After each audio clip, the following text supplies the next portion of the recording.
Hello everyone and welcome. Today we're going to do something a little different. We're going to plug right into what some of the most ancient texts describe as the very operating system of reality. Seriously. We're going on a journey to find a kind of hidden blueprint, a source code for the entire universe, and maybe even for our own souls. So let's dive in. Just think about it for a second. What if everything you see, everything you feel, what if it wasn't just a random series of events, but a highly structured, information-based system? A system that has a code, a language, that spells out how everything works, from the biggest galaxies all the way down to the personal journey of your own soul. That's the mind-bending idea we're digging into today. So here's the roadmap for our journey. First, we'll look at the literal story, the basic blueprint of creation. Then we're going to go on a cosmic treasure hunt, searching for clues hidden right inside of language itself. After that, we'll explore the soul's epic quest and its deeper purpose, decode the entire source code of reality, and then finally, we'll bring it all back home to see how we can actually use this to upgrade our own inner dimensions. All right, first stop, the Peshat. This is the plain, literal meaning. Now, before we jump into the really deep, secret stuff, we've got to get a handle on the fundamental building blocks of this entire system. These are the core concepts that everything else is built on. Our first key idea is something called the Sefirot. Now, these aren't physical places you can visit.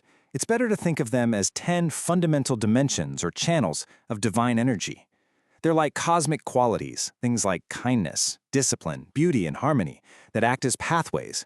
It's through these 10 channels that a single, infinite, unknowable energy flows down and becomes the complex, amazing universe we live in. This is the ground floor of the blueprint, and as we're about to see, it's not just a blueprint for the cosmos, but for us too. The second key concept is Gilgul, which you might know as reincarnation. But, in this way of thinking, it's not really about some cosmic do-over. It's way more like a targeted mission. The idea is that a soul comes back to accomplish a very specific tikkun, a spiritual correction or repair that it just couldn't finish the last time around. It's a process of refinement, of getting it right. It's definitely not a punishment. And wow, this quote from the Zohar just paints the most incredible picture of that very first moment. It describes creation not as some random bang, but as a deliberate, beautiful act. This concealed splendor, this infinite light, carves out a space, a void, so it can build a palace. That's our reality. And into that palace, it plants a holy seed, which is the potential for every single soul. So the whole purpose, right from the get-go, was for the benefit of the worlds. Okay, now for our second level, remez, which means hint. We've got the basic blueprint, the Sefirot, but how is that blueprint actually written? Well, according to this ancient wisdom, the code is hidden in plain sight. It's in language itself. This is where it gets really fun. It's like we're going on a treasure hunt for meaning, right inside the letters of the alphabet. You see, in this view, the letters of the Hebrew alphabet aren't just squiggles on a page that stand for sounds. No way. They are seen as fundamental forces of nature. They're more like the spiritual DNA of reality itself. No joke. Each letter contains a specific energy, a unique concept, and when you combine them, they literally speak the universe into existence. Okay, get this. This is where you can really see this idea in action. Let's take the word Adam, the Hebrew word for human. It's not just a name, it's a formula, a job description. It starts with Aleph, that silent letter that represents the one, unified, divine source. It ends with the letter Mem, which represents the flow of life, like water or the womb. And what's holding them together in the middle? Dalet, which literally means door. So humanity, Adam, is the doorway connecting the divine oneness of Aleph to the physical world of Mem. That's our entire purpose right there, baked into 3 letters. How wild is that? All right, so now we get to the real heart of it all. Drash, the emotional search. We have a blueprint, we have a code, but this is where we have to ask the question that really, really matters. Why? Why is there this whole cosmic system of souls coming back to repair things? Why do we have to face so much struggle and so many challenges? Seriously, why does it have to be so darn hard? So these ancient texts give us this really profound way to look at it. They say there are 3 partners in creating a person. First, you have the Father, who represents pure wisdom. He provides the leaven, the white parts. That's the structure, the clarity, the pure potential. Then you have the Mother, representing our world and our society. She provides the Odem, the red. That's the raw material of life, the desires, the passions, and all the challenges. And then finally, the Creator provides the soul itself, the Neshama, whose whole mission is to take that pure white potential and forge it into something real and strong in the fiery red of everyday life. And look, this brings up a massive question, right? One part of you is probably screaming, but why? Why do we need all that red stuff? Why the struggle, the pain, the challenges? Couldn't there be an easier, more peaceful path to growth? It just doesn't feel fair. But then the other perspective, the defense, comes back and says, look, without that struggle, the soul just stays as pure, undeveloped potential. It's the resistance, the challenges. That's what builds what's called the keli, the spiritual vessel. Without the pressure, that vessel can't ever get strong enough to hold the incredible divine light it's meant to contain. It's not a punishment, it's the training ground. And you know, this process can be unbelievably precise. The texts even give us a case study. In one lifetime, there's a king named Abimelech who does wrong by Sarah, and he's told his spiritual debt will have to be paid by a woman. His soul carries his imbalance forward. Then, generations later, a descendant, also named Abimelech, lives this life of constant conflict. And how does it end? He's killed when a woman drops a millstone on his head from a tower. And just like that, the cosmic books are balanced. The soul-specific mission, its tikkun, is finally complete. Okay, take a deep breath, because that brings us to the deepest level of all, Sod, the secret. We've seen all the individual pieces, and now we're going to put them all together. We are about to look at the complete, top-to-bottom map of that divine operating system, the full architecture of the Sefirots. Everything, and I mean everything, begins at the very top with Keter, which means the crown. This is the absolute source. It's pure, limitless potential, that concealed splendor we talked about earlier. Just try to imagine it as the thought before a thought even exists, a single, silent point of light that holds the potential for literally everything that will ever be. Now, from that single point, the first two principles flash into existence, Chakma, which is wisdom, and Bina, which is understanding.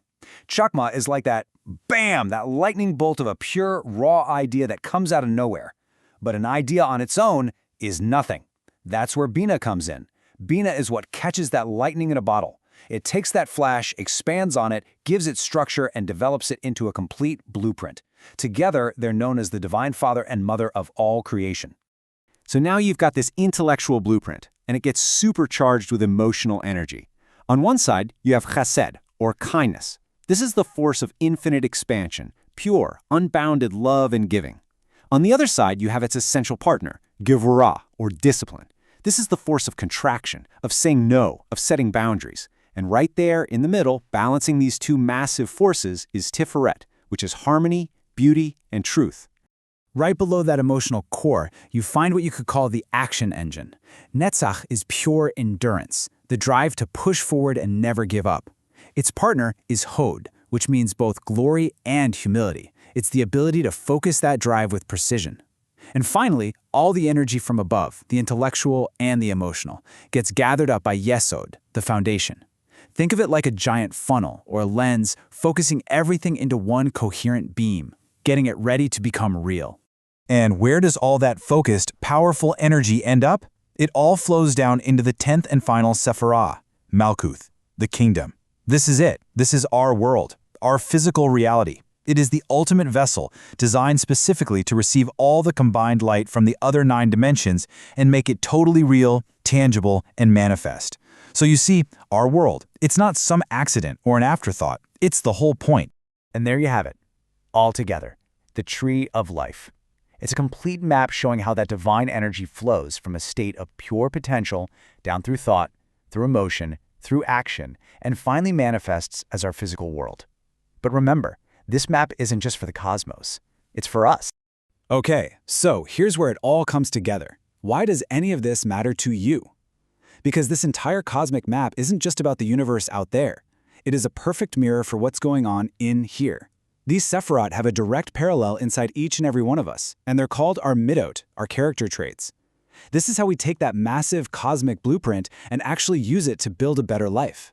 And this ancient text gives us a fantastic, simple model for this. It compares the forces inside of us to Noah's 3 sons. You've got Shem, that's your soul's deep drive to connect with something bigger. You've got Ham, which is the raw, hot, reactive impulse of the body. And then you have Japheth, which is the desire for beauty, the drive to refine our actions and make them beautiful. And our whole job in life is to learn how to balance these 3. So, I've got a challenge for you. Let's make this totally real. This week, just try to notice that reactive Ham energy inside you, that flash of anger, that snap judgment, that wave of impatience. We all have it. And when you feel it rising, just consciously pause, just for a second. don't act on it. Instead, try to deliberately activate your Japheth. Find one small way to bring beauty into that moment, maybe with a deep breath of patience or a moment of trying to understand where the other person is coming from. So I want to leave you with this one big question to chew on. If this cosmic tree of life is also a map of your own inner world, if your kindness is your own personal chesed and your discipline is your gevurah, which dimension, which specific character trait is life calling you to work on right now? Where is your next great spiritual repair? Where is your tikkun? Thank you for joining us for this complete journey through the Pardes. We hope these ancient truths help you and your family improve your own dimensions this week. If you enjoyed this full chapter deep dive, please like, subscribe, and share which part of the journey touched your soul in the comments. We'll see you in the next chapter.